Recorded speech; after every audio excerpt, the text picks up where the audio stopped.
नमस्कार, जनपक्ष में आपका स्वागत है। मैं हूं प्रियदर्शन। दोस्तों, इन दिनों मुझे फ्रेंच काफ्का का मेटामॉर्फोसिस लगातार याद आ रहा है।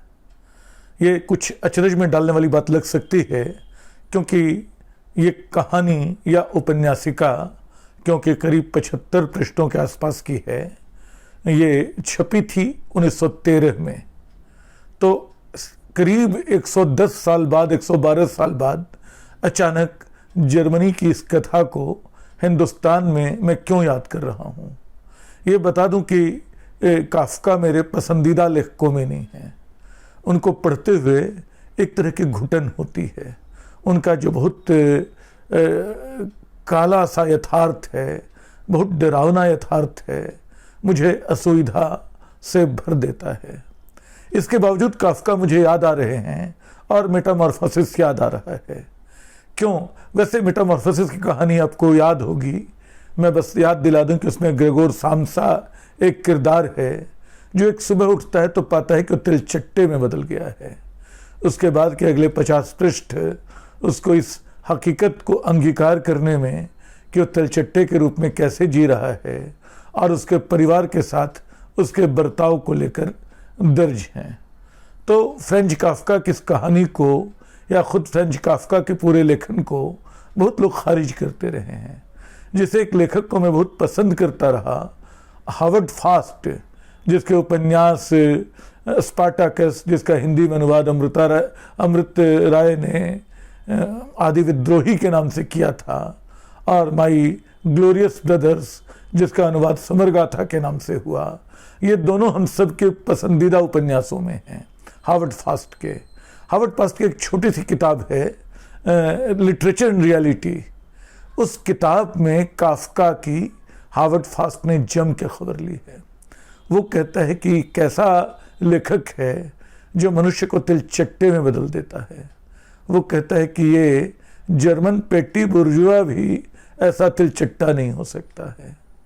तो इसके बावजूद, इस आलोचना के बावजूद, काफ्का की कहानी वो यहाँ तक जाता है कहते हुए हावर्ड फास्ट कि काफ्का अमेरिका के कल्चरल डंग-हीप के टॉप पे बैठा हुआ है। इतने सख्त, इतनी तीखी आलोचना के बावजूद ये कहानी दुनिया भर में बढ़ रही है और 110-12 साल बाद मुझे याद आ रही है। तो क्यों याद आ रही है? इसकी कई वजहें हैं। एक तो मुझे लगता है कि क्या हम सब काफ्का के तिलचट्टे की तरह होते जा रहे हैं। इस कहानी को असल में मेटामॉर्फोसिस को याद कीजिएगा तो उसको ठीक से पढ़िएगा। जो कई आलोचकों ने इस बात की ओर ध्यान खींचा है कि असली मेटामॉर्फोसिस ग्रेगोर सामसा का रूपांतरण नहीं है, वो आदमी से तिलचट्टा हो गया है।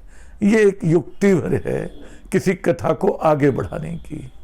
असली जो रूपांतरण है बाद में दिखाई पड़ता है और उन ब्योरों में दिखाई पड़ता है जो हम किताब से गुजरते हुए, कहानी के प्रसंगों से गुजरते हुए हमें मिलती हैं। जैसे सबसे पहले ये समझ में आता है कि सामसा जो तिलचट्टे में बदल गया है, उसको बहुत देर तक भरोसा ही नहीं कि वैसा हो गया है। वो सोचता रहता है कि असल में ये काम का दबाव है। वो एक सेल्समैन है और वो सोचता है कितना बुरा ये काम का दबाव है। असल में बिना एहसास किए वो पहले भी तिलचट्टे जैसा ही जीवन जीने को अभिशप्त था। इसके सिवा कि वो कई लोगों के लिए उपयोगी था। वो अपने घर का खर्च चला रहा था, वो अपनी कंपनी का काम कर रहा था, सुबह समय पर दफ्तर पहुंच जाता था, लगातार काम करता रहता था, रात को याद करता था कि सुबह क्या लेकर निकलना है। आज जब वो तिलचट्टे में बदल जाता है तो बहुत देर तक इस ख्याल से वो रेसिस्ट करता है कि वो तिलचट्टा है। उसको लगता है बहुत ज़्यादा थकान का असर है।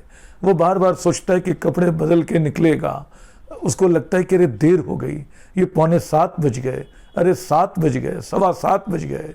वो लगातार घड़ी देख रहा है और अंततः बहुत मुश्किल से इस हकीकत को स्वीकार कर पा रहा है कि वो मनुष्य नहीं रहा, तिलचट्टा हो गया।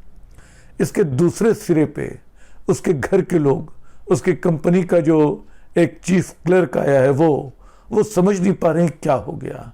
जब ये एहसास उसकी बहन को उसके घर के लोगों को होता है कि ये तो सामसा ही तिलचट्टे में बदल गया है, तो शुरू के दिनों में वो उसका बहुत ख्याल रखते हैं। उसकी बहन सुबह शाम उसके लिए खाना पहुंचाती है, हालांकि उसको देखकर उसको भी नौसिया सा होने लगता है। अच्छा, ये तिलचट्टा बना ग्रेगोर सब कुछ समझ रहा है, ग्रेगोर सब कुछ समझ रहा है, वो उनकी बातचीत सुन रहा है, वो अपनी बात कह भी रहा है, लेकिन उसको कोई सुनने समझने वाला नहीं है। वो मायूस होता रहता है और देखता है कि उसकी बहन अपनी घुटन के बावजूद उसका ख्याल रख रही है। उसके कमरे के फर्नीचर हटाए जा रहे हैं ताकि उसको घूमने के लिए ज़्यादा जगह मिल सके कमरे के भीतर। हालांकि उसकी माँ कहती है कि ग्रेगोर जब ठीक होगा तो उसका रूम मत बदलो, जैसे है वैसा ही बना रहे, तो एक दिन जब लौटेगा तो शायद ये बीच के दिनों की स्मृति उसकी इस बात से पूछ जाएगी कि जो कमरा उसका जैसा का तैसा था वैसा ही अब भी है। लेकिन उसकी सुविधा के तर्क से उसकी बहन जो उसका खूब ख्याल रखती है, इस फर्नीचर को हटाती जाती है। मगर धीरे धीरे क्या होता है, एक रूपांतरण जो वास्तविक रूपांतरण है इधर भी शुरू हो जाता है। लोग सामसा के प्रति उदासीन होने लगते हैं। सामसा किसी काम का नहीं रह गया है, उल्टे सामसा की वजह से लोगों को अपना समय देना पड़ रहा है। घर में किराएदार लाए जाते हैं खर्च के लिए, मतलब खर्च जुटाने के लिए। वो किराएदार साफ सफाई के बहुत पाबंद हैं। वो देख लेते हैं इस तिलचट्टे को जिसको परिवार उससे बचाना चाहता है। धीरे धीरे परिवार इससे छुटकारा पाने की सोचने लगता है, बहुत स्पष्ट शब्दों में नहीं, लेकिन सब भीतर भीतर भीतर चाहते हैं कि इससे छुटकारा पाया जाए। और एक दिन जब वो मर जाता है तो एक तरह की राहत, ऊपर से दिखाते हुए कि बहुत दुखी हैं, एक तरह की राहत, एक तरह की खुशी वो सब महसूस करते हैं। और उस दिन अरसे बाद घर छोड़कर बाहर निकलते हैं, पार्क में जाते हैं, भविष्य के बारे में सोचते हैं कि इस घर की जगह एक छोटा सा घर लेंगे जो सामसा ने उनके लिए कभी देख रखा था। वो सोचते हैं कि उनकी बेटी कितनी बड़ी हो गई, उसकी शादी करेंगे। तो उनके भीतर ये सारे अच्छे ख्याल आ रहे हैं। लेकिन मुझे ये सारा कुछ क्यों याद आ रहा है आज? इसलिए कि मुझे लगता है कि हम तमाम लोग, इस देश की एक बहुत बड़ी आबादी इस कायांतरण की, इस रूपांतरण की शिकार है। जैसे इस देश की व्यवस्था बहुत सारे लोगों को तिलचट्टा मान के बैठी हुई है। उनके लिए किसी तरह भोजन फेंक देना, जो 80 करोड़ 85 करोड़ लोगों को मुफ्त का अनाज देने की बात होती है, क्या ये तिलचट्टे हैं? कई बार मुझे डर लगता है कि वो कहना चाहते हैं, उनकी बात सुनने वाला कोई नहीं है, उनकी बात समझने वाला कोई नहीं है। प्रतिरोध की क्षमता धीरे धीरे हम भूलते जा रहे हैं। लग रहा है कि हम इस स्थिति में बेबस हैं। हमसे सरकारें, हमसे व्यवस्थाएं बिल्कुल कटी हुई हैं। वो किसी तरह सिर्फ अपनी अंतरात्मा बचाए रखने का दिखावा कर रही हैं। वो बता रही कि हमारे प्रति कितने चिंतित हैं, और धीरे धीरे चिंता भी उदासीनता में बदल रही है। धीरे धीरे फिक्र भी कमतर होती जा रही है। दोस्तों, काफ्का का अपना यथार्थ था जो बहुत तीखा, बहुत सख्त, ऐसा खुरदरा यथार्थ था जो मैंने कहा कि उससे आंख मिलाते डर लगता है। उसकी दूसरी कृतियां भी हैं। द ट्रायल, जो उसके मृत्यु के बाद उसकी मंजूरी के बिना, क्योंकि उसने अपने दोस्त को कह रखा था कि मेरी मौत के बाद मेरी पांडुलिपियां जला देना, उसने ऐसा नहीं किया और बिल्कुल सही किया। द ट्रायल जैसी कृति आई, उसको पढ़कर आपको आज के हिंदुस्तान के मुकदमों की याद आएगी।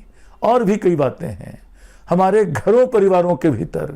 मैं सिर्फ सरकार की निगाह में 80 करोड़ तिलचट्टों की बात नहीं कर रहा हूँ। मैं घरों परिवारों में बहुत सारे बुजुर्गों की हालत तिलचट्टों जैसी बना दी गई है। सुबह शाम उनको खाना मिल जाता है, लेकिन वो एक तरह का बोझ है कि किसी तरह उनसे मुक्ति मिले, उनसे छुटकारा मिले। एक ग्रेगोर सामसा जैसे हर जगह पल रहा है, और उसके माँ पिता बहन इस इंतज़ार में हैं कि वो ख़त्म हो तो ये सारा तमाशा रुके, वो शायद ज़्यादा बेहतर, पुरलुत्फ़ और सुकून भरी ज़िंदगी जी पाएँ। तो काफ्का, आज मैंने मेटामॉर्फोसिस की बात की, शायद अगर मन हुआ तो कल द ट्रायल पे हम लोग बात करेंगे और मैं बताऊंगा कि वो ट्रायल कैसे हमारे समाज में बार बार घटित हो रहा है। शुक्रिया।